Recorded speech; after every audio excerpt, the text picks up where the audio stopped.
পেশেন্টের নাম কি? সামায়া তাবাসসুম। আপনাদের নাম কি? আমার নাম শেখ শামসুল, আমার ওয়াইফের নাম রওশনারা খাতুন। আপনারা কে হন পেশেন্টের? বাবা মা। পেশেন্টের কিসের অসুখ করেছিল? হার্টের প্রবলেম ছিল।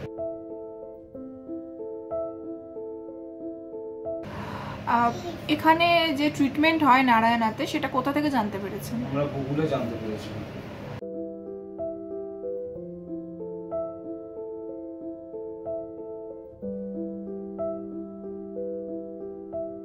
কোন ডক্টর এখানে ওর অপারেশন করেছে? ডক্টর অমিতাভ চট্টোপাধ্যায়।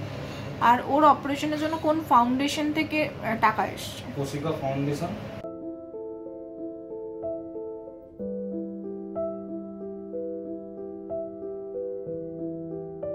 কিছু বলতে চান? ওনাকে অজস্র ধন্যবাদ, অজস্র অনেক ধন্যবাদ।